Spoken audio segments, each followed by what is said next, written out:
There's a stimulus and then there's a response. But in between those two is a space. And that space is really our ability to choose and really what our largest human freedom is. So what I think meditation helps do for me is increase that space between stimulus and response.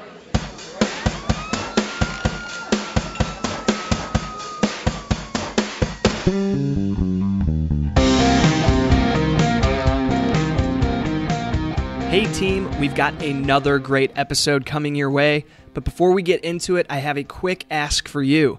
If you've been getting value from this show and our amazing guests, please just take 1 minute to leave a rating and review. It helps more folks find the show, which then helps us attract epic guests who then provide mad value to you. So you see, it's really all for your own benefit. But seriously, it would mean the world to me. So thank you and enjoy the show.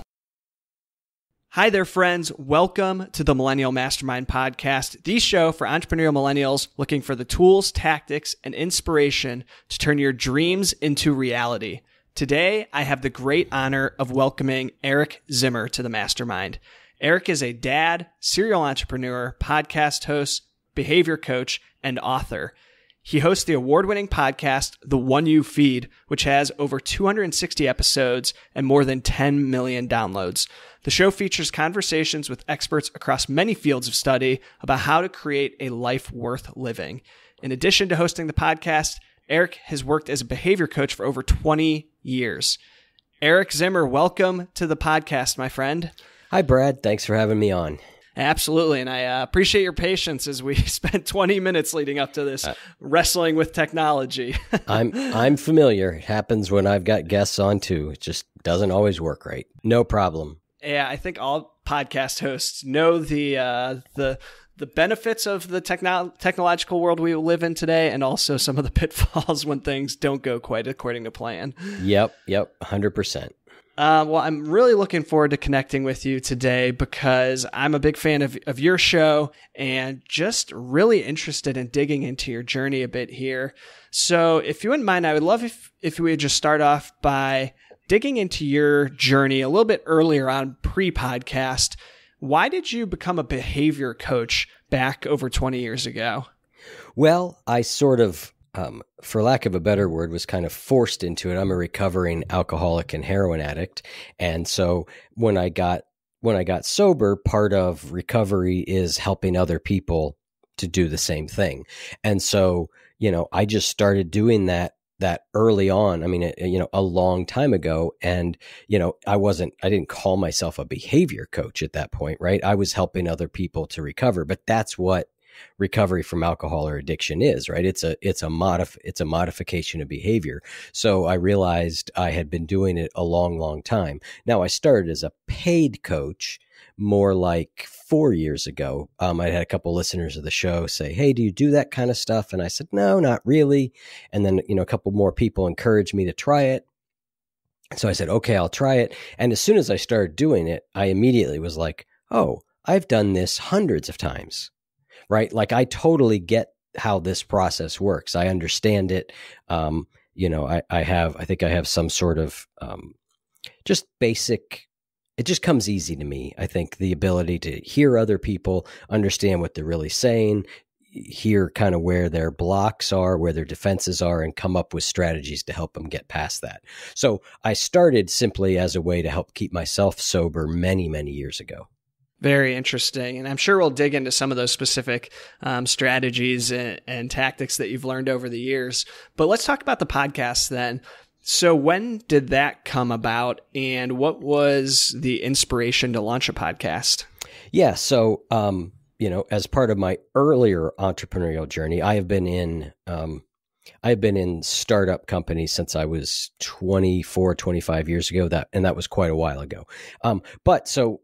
I don't know, 2008 maybe, I decided I was going to start a solar energy company, which of course I had I knew nothing about solar energy. So there's a lesson to file away for me. Don't start a company you know nothing about, unless you've got somebody who actually knows a lot about that thing, right? Which I didn't. And I was like, oh, I'll find that person. So I started a solar energy company, and actually it went fairly well, and we were really on the brink. We had a couple $1 million years, and we were on the brink of really breaking out and having some good years. But Ohio kept changing the laws around renewable energy in Ohio, and they kept changing them for the less favorable.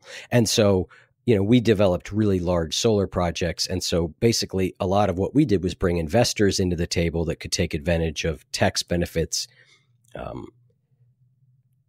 depreciation, all that kind of stuff. And so as the laws kept changing, or even as the legislatures would talk about changing the law, our investors would get cold feet and sort of exit the state. And then I'd sort of find a way to do the projects differently. But after about the third time of that, after having $10 million in contracts signed that went down the drain, I just said, I don't have the stomach for this anymore. I don't want to do this. And at that time, I started thinking, well, maybe I'll develop an online course about how to develop large solar projects, because it was an expertise I had sort of built up. And so in doing that, I started learning about online marketing. I started learning about podcasts. And, I started work on that course and just kind of hit a point where I was like, I don't even want to do that. I'm just done. I just was done with the solar energy space at that point, and kind of just put it on the shelf. And so then, I had some other consulting work I was doing. I mean, I had work, plenty of work, but I just was kind of bored. I was doing consulting for, a Fortune 50 company on a really big, web development project, but still I was sort of bored. I didn't have my own thing, so to speak. And so one day the idea for the podcast just sort of hit me. And I started it really for two main reasons. Three, I guess. One is I was kind of bored. Two was left to my own devices, my head tends to go to less than optimal places. And I need sort of consistent reminders about what living a good life means. And so I started the show because I was like, well, if I interview somebody every week, I'll get those reminders and I'll have to read their book. And so I'll kind of immerse myself in this way of thinking. And then the third reason was my best friend's an audio engineer. And I thought, oh, he could help me do it and we'd spend a lot more time together. So I launched it with pretty modest aspirations. And all the aspirations I had have totally been met and many more. And then over time, it has developed into what I do full time. But that took a long time. It took 4.5 years of sort of continuing to do consulting and then taking a job, but doing this on top of it. Yeah, that's a really impressive journey. And what is the theme of the podcast for any listeners who have not had a chance to check it out? Yeah, well, there's an old parable where there's two wolves, where the story goes, there's a grandfather talking with his grandson. He says, in life, there are two wolves inside of us that are always at battle. One's a good wolf, which represents things like kindness and bravery and love. And there's a bad wolf, which represents things like greed and hatred and fear. And the grandson stops and he thinks about it for a second. And he asks his grandfather, well, grandfather, which one wins? And the grandfather says, the one you feed. So the podcast is called The One You Feed. And I use that parable. It's the first question I ask all my guests. I just use it as a jumping off point. The subtitle of the show is Conversations About Creating a Life Worth Living. So whatever that means. So that's the general theme of the show. What does it mean to have to lead a good life? What are the various aspects of that? How do you deal with challenging conditions? I dealt with addiction. I've dealt with depression. So those are themes that come up a lot. But yeah, that's kind of the theme of the show. It's an interview style show. And I just interview authors, psychologists, thought leaders, spiritual teachers, musicians, kind of anybody that interests me about what living a good life means to them. I love it. And so it's been a massively successful show. And obviously it's connecting with people at some deep level, and just this whole idea of living a good life. So I'm curious, do you have any thoughts of kind of what that driver is that's really connecting with people to this concept that you're talking about with really these world renowned experts? Well, I don't know, except to say that they seem to resonate.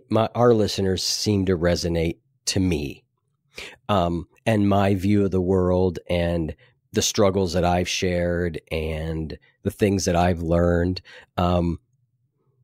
So I don't know beyond that really, right? I mean, there's lots of shows out there. And I think ultimately that's at the heart of a show that's like a talk show or whatever. You've got to resonate with the host. Now, the show's not about the host in any way, shape, or form, but I think there's a resonance with the host and the way the host asks questions, the kind of questions they ask. Are we covering themes that are important to people in their own life? So for whatever reason, I found some combination of those things that does seem to resonate with people. And it's largely been by just really being myself. That has been the path that has seemed to work. So when you're going out to find future guests and you're thinking about who you're going to interview, for example, for my show, I know a lot of times it's based on things that interest me or places that I'm struggling with in my own life. And I think, well, this would be a really good person to talk to because I'm super curious about their message, as well as this is something that I'm terrible at or something that I really need to work on. And so that's usually been a guiding light for where to look for interview guests. Is that similar to your show, or is it more focused on feedback that you're receiving from the guests or from the audience? No, I mean, if I get feedback from an audience member, like, hey, I think so-and-so might be a great guest, I will absolutely check it out. But primarily it is, it's what I am interested in. So I know that for every episode, I'm going to read a person's book because most people I have on have at least written a book. Not all of them, but most of them. So I know I'm going to read their book. And so my first criteria is, do I want to read this book? If I don't want to read the book, then I don't think, then I generally, that's my first line of defense, and so I'll pick up the book. I love to go to the library. I love to go to bookstores. I love to read online lists. And so I'll just find a book and I'll pick it open and I'll flip through it a little bit and go, yeah, this seems to be, I kind of like the way they write, or the topic is really interesting me, or, oh, their take on this is very different than maybe what I've heard before. So, or their take on this is right in line with what I believe. I mean, a lot of times that's also it. But yeah, it's my curiosity that's really the driver. Do I want to read this person's book and do I want to talk to them? And that has, again, proven to be a fairly reliable indicator of what listeners will like. Now, certainly you've done 260 episodes or so. So, for listeners, I never know which episodes are going to resonate with which listeners. There's some that I'm like, I didn't think that one came out great. And I'll have people say like, I absolutely love that episode. So kind of across our episodes, listeners find something that they like, in most of them, but obviously there are favorites, some people like this one better than that one, et cetera, et cetera. But I just follow my curiosity. You mentioned that the crux of the show is how to live a good life, and that's what a lot of these conversations are centered around. Is there a specific way that you define living a good life, or does that have a specific meaning to you when you hear that phrase?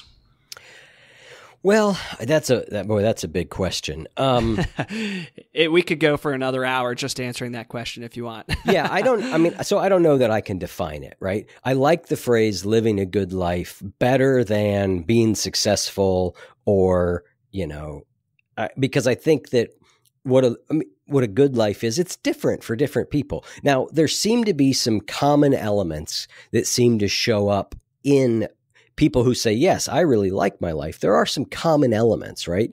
And some of those common elements are connection with other people. Another of those elements is some sort of internal life, whether that be an internal sort of spiritual life or reflection, but some sort of connection with yourself. Connection with our body. I think exercise, eating right is one of those things that I wish there was an answer that was simpler than that. But it does seem that like if we don't take care of our physical self, we feel like crap. We might feel like different flavors of crap. You might get anxious. I might get depressed. Somebody else might get lethargic. Somebody else might get really sick. But it does seem that we're kind of animals and we have to take care of this human form in some way physically. So all those different things are components of living a good life. And I think in just saying that, it sort of occurred to me that, like, if I could boil it down to one word, the word is connection, right? Connection to others, connections to ourselves, connection to a higher purpose or a higher being, connection to our body and our health, and I think that, the word connection sits right at the heart of living a good life. Now, what you connect to might be very different person to person, but I think those are some fundamental elements there. Yeah, it's very interesting. I love that word connection. Is there anything that, as you've recorded these 260 episodes and interviewed all these different folks who are really some sort of expert in the field of connection or of personal development or living a better life, are there any specific changes that you've made in your own life, whether it's something you've changed to your habits or routines or your way of thinking, that has had an impact on your ability to live a better life or have deeper connections with whichever facet of life it might be? Well, I mean, I think doing the podcast, when I started doing it, a couple things happened. One was I got very serious about a meditation practice. Now, I had been meditating on and off for, 15, 20 years when I started the podcast, but I could never really get consistent with it. I'd do a week here or a month here, and then I'd be off for a while, and then I'd try again. I kept trying over and over and over and over again. But I think something with the show and learning how to actually make change a little bit more, that was a practice that finally became very consistent for me. Like, I just started doing it and stick with it. I'm not perfect, but I'm close. I'm in the neighborhood of it. My goal is always like 90%. Like, if I can do whatever the thing is, the change I want to make or the habit or the practice, if I can do it 90% of the time, but I can do that week after week, month after month, year after year, that is success, right? That is amazing to be able to keep doing it. So meditation, I think being more consistent about exercise, I think, learning more about diet and the role that plays in my overall mental and emotional health. And then this connection to others. When I started the show, I really thought that a lot of it would be, it's really important that we meditate, that we connect to ourselves, that we go inward. Happiness is found within, there's truth to all of that. But what I've been surprised by is the amount of research that shows how critical our connections with other people around us are, or our community, or a connection to nature. So there is this external piece of it that, as somebody who was sort of very much a scholar of Buddhist thought, my thought was very much like it's all inside, right? And yes, there is a lot of it is inside. Being able to go inside ourselves and find peace and quiet and work with our thoughts and emotions is critical. But the thing for me that I've learned that was maybe has been a little bit more surprising to me was how much those external conditions and connections really matter. So if you find yourself, as we all do, on an off day, or you kind of hit a funk and, you're just going down that dark hole where your mind's just not right, are there any specific changes that you make to your external situation that help you get out of that, like a hike or a stronger focus on meditation or working out or anything like that? Well, what I have is I developed this years ago, and it's basically a list of things that I do that I know are good for me. And by good for me, I mean they're good for my mental, emotional, and physical health. And so I've just got this kind of long list of those things. And I don't expect to do all of them every day. And some of them are more critical than others, exercise and eating well and meditation. But it's interesting, if I find myself in a bad spot, for more than everybody has a bad hour or even maybe a bad day. But what I do is I kind of look back and I go, over the last week, how have I done on those sorts of things? Am I doing things on that list? And very often what I'll find is that the fact is I just haven't. I've gotten away from some of those practices. I'm not doing many of them. And so then it's a matter of sort of, all right, let me try and get back on board with that. I do find a walk in nature is a huge help to me. Mm-hmm. It almost always helps me reframe. A lot of times I think, some of the best therapy there is for me is just turning on some music loud that I really love and just really being in it. Like that is a really powerful therapy for me to change and lift my mood. Recognize, a lot of what causes us to go into bad space is I'll just call it the stories we tell ourselves. What are we telling ourselves about what's happening? A big discovery for me, and it's not novel anymore. I think a lot of people hear this, but really recognizing like there's this constant internal conversation going on. And that internal conversation is not really who I am. We tend to relate with it. We tend to be like, all right, whatever we're thinking, we just are like, the term is cognitive fusion. Like we are tied to our thoughts. We never stop. A lot of times we don't stop to think like, is that thought true? Is that thought useful? But just that very thing of sort of going, hang on a second, I'm not my thoughts, I'm not my emotions, I'm not my body. I'm this thing that's seeing all of that. And by being able to do that, we get a little bit of distance from them. We get what in acceptance and commitment therapy they call cognitive diffusion, which is the ability to have a little space between our thoughts and ourselves, and so that we can start to sort of question. And so the question then becomes, what am I telling myself about what's happening? And a lot of times another really useful question is, what am I making this mean? Right? So we have an event that happens in life, and, we're sitting at the office and two people that we know well, who we often go to lunch with, they get up and they just go out and they seem to be leaving for lunch. And for whatever reason, like nobody asked me if I wanted to go, And so now what stories do I tell myself? Oh, well, maybe Bob's upset because we were in that meeting this morning and I questioned his idea. Maybe Paula's unhappy because I didn't have a lot of time to stand at the coffee station and talk to her. I had to be kind of brief and say, hey, I've got a meeting I got to get to, right? So now all of a sudden I'm spinning up all these stories of what it means that they went out to lunch without me, right? And I don't know if any of that's true, right? They may have been going out to lunch because one of the people needed to have their car picked up at the dealer or at the shop, right? There's all these different ideas, but very often something happens and we start to tell ourselves a story about it, what this means. And so often just sort of trying to interrupt that and go, all right, what am I telling myself that this means? What am I making this mean? Is a really useful question sometimes to be able to unhook a little bit and sort of look at what's happening. So that was a very long answer. But it's kind of a combination of all of those things for me. Yeah, no, I could totally see how all those things are intermingled and how they all come together, specifically with that internal dialogue and the meaning that you're giving to things. Are there any ways or tactics that you implement to stop that internal dialogue and start to really analyze what you're telling yourself, like journaling or something like that? Or is it something that just over the years and practice of it, you actually can have that internal dialogue with yourself where you pause and really take a look at what your mind is telling itself?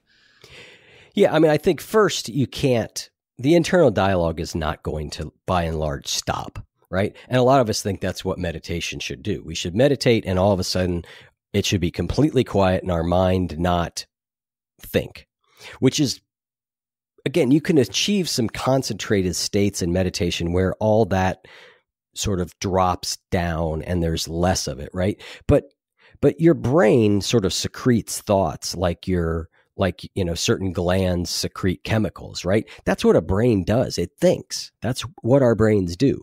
And so trying to get that to stop is often is a process that doesn't work and leads to more frustration. So it's more of being aware of what it's thinking. And so, yes, journaling is a great thing. There's a series of questions that you can ask yourself that are fairly basic, like, okay, here's a thought. How do I know that's true?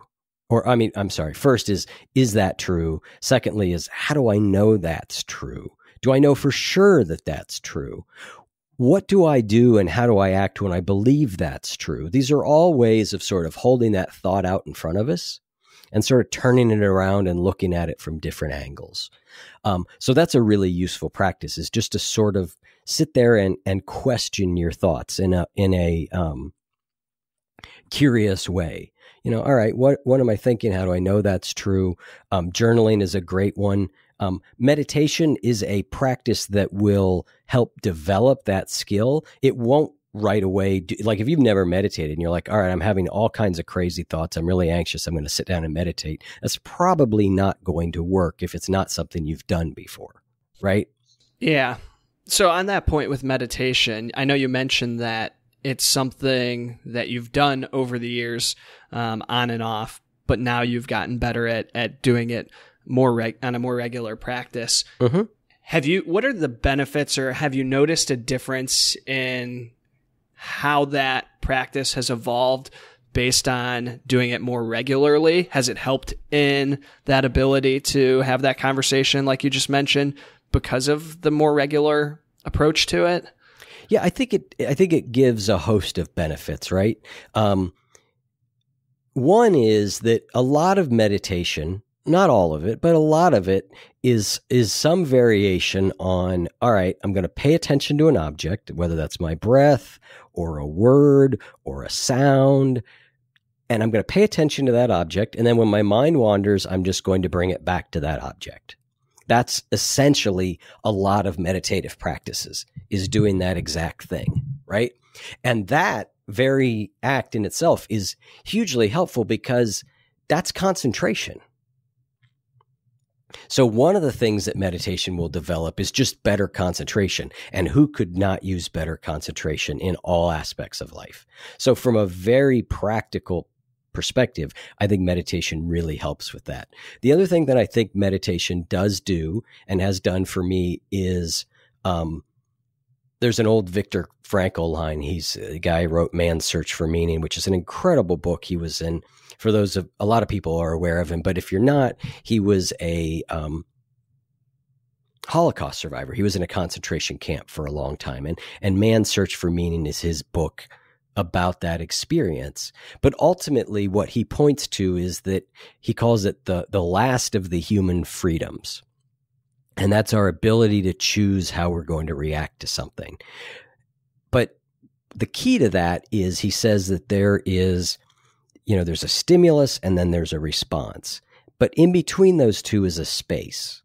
And he says that space is really our ability to choose, and really what our largest human freedom is. So what I think meditation helps do is increase that space between stimulus and response.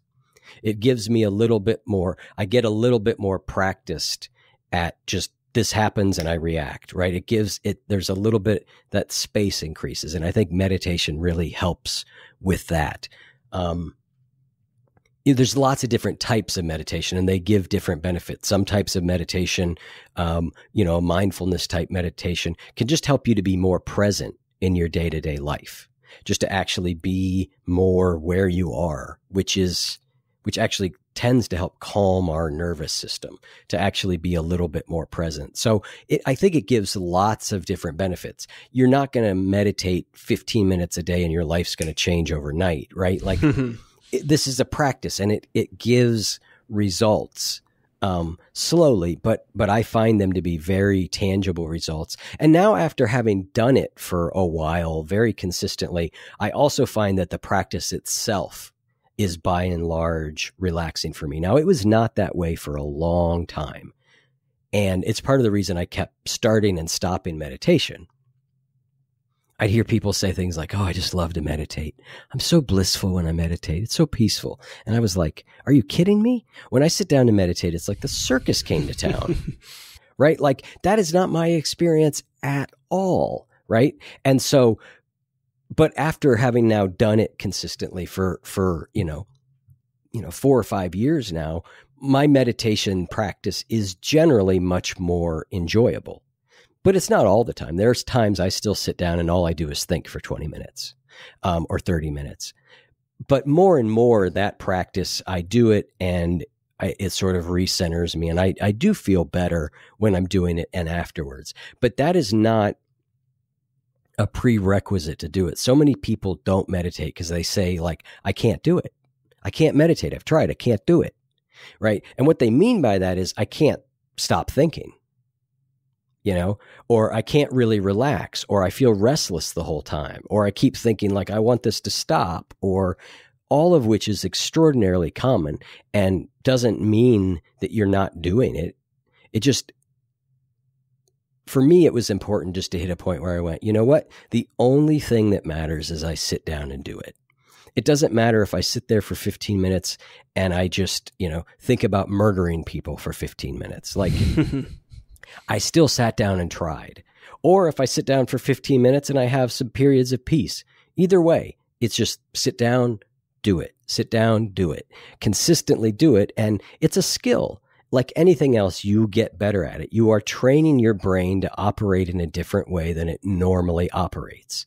And I think it's a really profound skill because it gives lots of benefits. The scientific studies just keep piling up on the benefits of meditation. So I'd encourage people, if you've got an interest in it and you've tried it and it has felt like I can't do this, that you try again, or that you try a different style of meditation. So for example, for years, I tried the instruction I read said, focus on your breath. And that was really difficult for me. And so at one point, I don't know how I'm sure I heard somebody say, well, try and meditate on sound. And so I would go sit outside and I would just listen to the sounds, bird, car horn, slamming door, bird, cricket, somebody yelling, but that was more, the word I'll use is sticky. That anchor, which is sound, was stickier than my breath. And so I could stick with it a little bit better. And when I did that more, I eventually found myself at a point where the breath was a little bit easier for me. So it's useful to try different kinds of meditation. It's not useful to jump from one to one to one to one and never settle, but it's useful to try several different ones and go, that one felt the best. Let me spend a little time with that one for a little while. But the amount of meditation instruction that's out there now, there's so much of it. I just think it's just a matter of sort of agreeing, like, I'm just going to do this every day and I'm not going to judge the results and I'm not going to be hard on myself for thinking, because that's just what brains do. That's a really beautiful overview of it. And I appreciate you taking the time to kind of talk through your experience. And I think you're dead center when you say there's so many people who try it and immediately write it off as something that they're not cut out to do. I mean, I've been through that phase where I'm sat there for 10 minutes. Okay, that was pointless. There goes 10 minutes. I'll never get back. Yep. But it is one of those things that the more you practice it, the more you start to understand how you can do it. Like, I love your example of the sounds, because people, if you would have just said, go out and listen to the birds chirping, and people would have been like, okay, yeah, that happens when I go on a hike and I, once a year, and there's nobody screaming in the background or a door slamming or TV on in the background. Somebody's radio is too loud and their bass is thumping in the background. But that could be part of the experience. That weird sound that your refrigerator makes could be part of the experience. Yeah. I mean, the key to that is just not to be like, I like this sound, I don't like this sound, which of course you will. One of the sounds you'll like more than the others, but you just slowly just go, the point is just to listen. Let me hear every sound. And you can do that anywhere. So yeah. And the one last thing I'll say on that is that moment when your mind wanders away, which it will inevitably do, and then the moment that you recognize, oh, wait, my mind has wandered and I bring it back, that is meditation. If you think of that motion from, oh, I just caught myself with my mind wandering, I'm now going to come back to where I want to focus my attention. That's the equivalent of when you do a bicep curl, right? That's the bicep curl. Oh, mind wandered, caught it, brought it back. Mind wandered, caught, brought it back. You can think of each one of those as like a curl. And what we tend to do is go, damn it, my mind wandered, I can't do this. Instead go, oh, wow, I just woke up for a second. Because every time you wake up for a second from your thoughts and you go, oh, wait a minute, I was trying to do this thing. I was trying to focus on this. Every time you go, oh, wait, that is sort of a mini moment of awakening.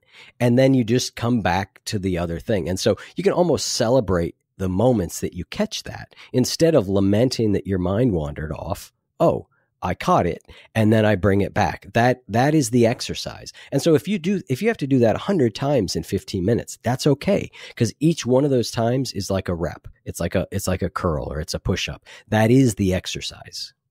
That's a great point, because for the longest time when I would do that, I would think, my mind was off on some track for the last 3 minutes. That was time I wasn't meditating. But it is, you're right, that coming back, that is really the power and the exercise of the meditation. So that's a great call out. Yeah, exactly. Another thing I love to ask before we wrap up here is, throughout these 260 interviews that you've done and episodes that you've put out there, is there one piece of advice that if you could go back to yourself right when you had the idea to launch a podcast, something that you learned that you would go back and tell your younger version of yourself that might help you in that journey? So are you asking if there's something I learned that the thing most I wish I could tell a younger version of myself, or something that I learned about podcasting that I wish I knew how to do differently? You know what? Let's do both. I was leaning more towards the former, but let's start with the podcasting, and then we'll go deeper into the advice to yourself. I think with the podcasting, it would be just slow down a little bit. Like, I tend to get really moving quickly, with my questions, one question and the next question, or I'm talking quickly. I think the biggest thing would be just kind of like slow way down. And then the other lesson that I've learned over and over with podcasting, and I think this applies to any sort of entrepreneurial journey or anything you're trying to do, right? Is that to when I start to get my head wrapped around that it's not going as well as I think it should.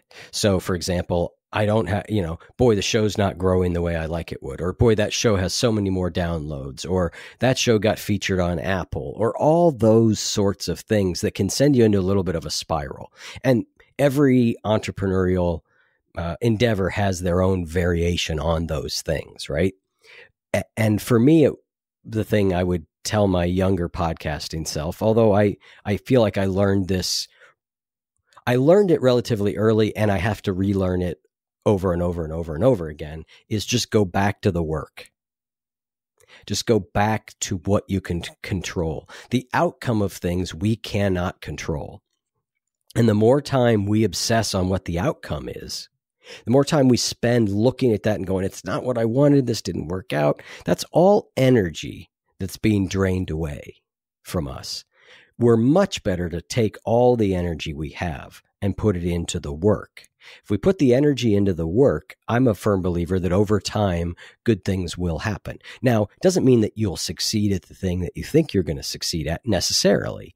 But like, for example, let me use the solar energy company as example.